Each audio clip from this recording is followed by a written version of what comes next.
দৈনন্দিন দিনের ব্যস্ততার কারণে লাইফটা কেমন যেন একঘেয়েমি হয়ে যায়। তাই মাঝে মাঝে একটু রিফ্রেশমেন্টের জন্য কোথাও দূরে ঘুরে আসাটা খুব ভালো লাগে।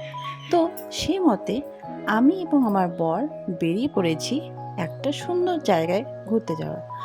আসলে সেদিন ছিল আমাদের দুজনেরই হলিডে।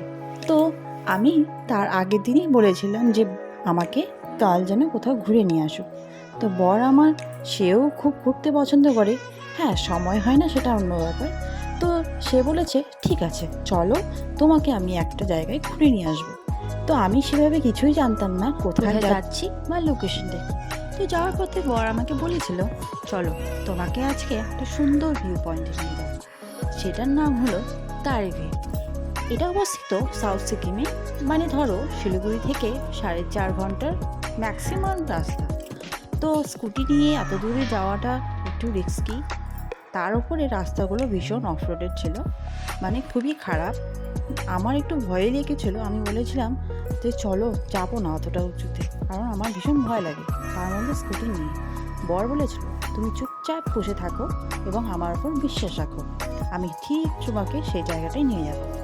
এই বলতে বলতে আমরা অনেকটা রাস্তা পেরিয়ে গেছি, তোমরা দেখতেই পাচ্ছ। তো জায়গাটা ভীষণই সুন্দর, কিন্তু রাস্তাটা একটু অফ-রোডেড ছিল এবং ভয়ও পেয়েছিলাম আমি। কিন্তু সেখানে গিয়ে আমার যা অনুভূতি হলো, আমার যা এত ভালো লেগেছিল, আমি আর কিছু বলবো না। বরকে আমি অনেকবার থ্যাংক ইউ বলেছিলাম, কারণ এতটা জার্নি করে সে কন্টিনিউ 4.5 ঘন্টা রাস্তা ড্রাইভ করে আমাকে সেখানে নিয়ে গেছিলো। তো এই বলতে বলতে আমরা অনেকটা জায়গা পেরিয়ে গেলাম।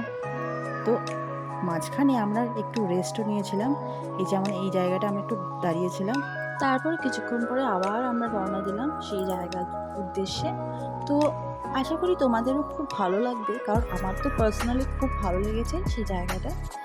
তো ভিডিওটা তোমরা প্রত্যেকেই খুব সুন্দর করে মানে পুরোটা দেখতে থাকো। আশা করি তোমাদেরও জায়গাটা এবং ভিডিওটা খুব ভালো লাগবে।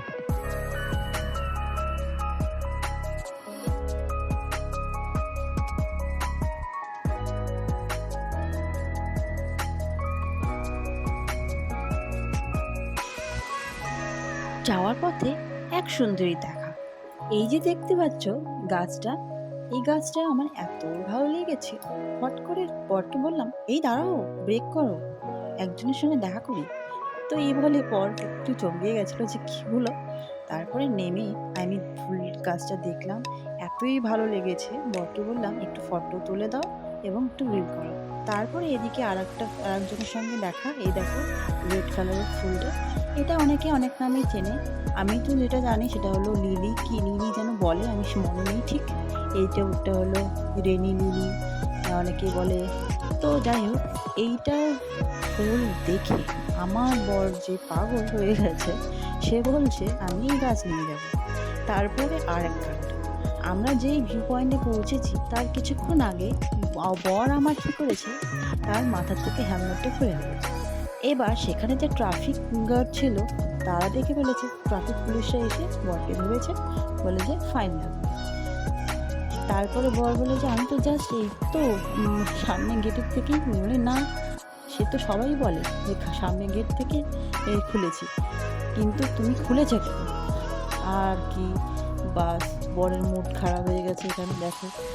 কারণ এতক্ষণ ট্রাভেল করে আসার পরে সেখানে যদি 2,000 টাকার চালান কাটে তাহলে কার ভালো লাগে বলো দেখি। যাই হোক, বরকে একটু হাসানোর চেষ্টা করছিলাম। তো মুডটা খারাপ ছিল, কারণ হচ্ছে এতক্ষণ ট্রাভেল করে আর তার মধ্যে বিনা কারণে এই তো 2,000 টাকার চুনা। তো যাই হোক, সেখানে একটু এনজয় করলাম, একটু মাইন্ডটাকে একটু ডিস্ট্র্যাক্ট করে তাকে বললাম যে যেখানে আসছো একটু এনজয় করো, তারপরে দেখা যাবে। অ্যাকচুয়ালি কিছুই না, তারা আমাদেরকে লাস্টে কিছুই বলেনি, বলেছে যে এটা যেন নেক্সট বার না হয়, ভয় দেখিয়েছিল যেন আমরা নেক্সট যেন আর না করি। এবং অ্যাকচুয়ালি আমাদেরই ভুল ছিল, কারণ হচ্ছে এইসব পাহাড়ি এলাকায় এমনি জায়গাগুলো রিস্কি, তার উপরে যদি আমরা হেলমেট না পরে থাকি তাহলে তো আমাদেরই প্রবলেম, তাই না? কারণ হচ্ছে যে কোনো সময় অঘটন ঘটে যেতে পারে। তার মধ্যে সিকিম গভর্নমেন্টের এটা একটু কড়াকড়ি রুলস থাকে, আমি যেটা জানি, কারণ আমি অনেক গেছি এবং সেখানকার লোকালিটি ঘুরেছি। তো যাই হোক, এই তো দেখো সেই ভিউ পয়েন্ট। আর তোমরা দেখতেই পাচ্ছ কি সুন্দর, অনেকটা জায়গা জুড়ে, মানে এই পাহাড় থেকে ও পাহাড় তোমাদের সে হেঁটে হেঁটে যেতে হয়। তো এই সেই জায়গা যেটার জন্য আমরা এতটা এতটা দূর ড্রাইভ করে এসেছি। যাই হোক, এই জায়গাটার সৌন্দর্যটা উপভোগ করি। তো তখন তোমরা আমার সঙ্গে এই জায়গাটার সৌন্দর্যটা উপভোগ করো।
জায়গাটায় অনেকক্ষণ সময় কাটার পর আমরা দুজনই ব্যাক করলাম বাড়ির উদ্দেশ্যে।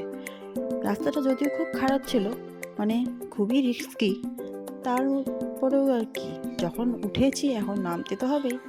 এরপর আমরা একটু ব্রেক নিলাম, মানে আমরা তিস্তা বাজারের সামনে একটা পকোড়ার দোকানে, সেখানে কিছুক্ষণ পকোড়া খেলাম। আর অনেকক্ষণ ধরে কিছু খাইনি, সে সকালবেলা খেয়েছিলাম।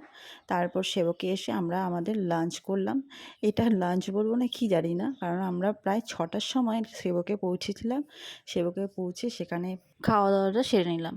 খাওয়া দাওয়া বলতে এখানে আমরা খেয়েছিলাম লাঞ্চ এবং একটু চিকেনের আইটেম। যাই হোক, খাওয়া দাওয়া খুব ভালো ছিল এবং রেস্টুরেন্টটাও খুব ভালো, বেশ খোলামেলা এবং খুব যে ভিড় সেটাও না, খাওয়া দাওয়া খুবই ভালো। এই ছিল আমাদের তারিপীরের একটা লং ড্রাইভ, বলতে পারো একটা ভীষণ লং এবং ভীষণ ভয়ানক। কারণ হচ্ছে একই তো রাস্তা খারাপ ছিল, তার মধ্যে এত কিছু ফেস করতে হয়েছিল। যাই হোক, আমাদের তো জার্নি এভাবেই কেটে গেল। আশা করি তোমাদের খুব ভালো লেগেছে এই ভিডিওটা। ভিডিওটা ভালো লাগলে অবশ্যই লাইক, কমেন্ট, সাবস্ক্রাইব করবে। তো দেখা হচ্ছে নতুন আরেকটি ভিডিওতে। ততক্ষণের জন্য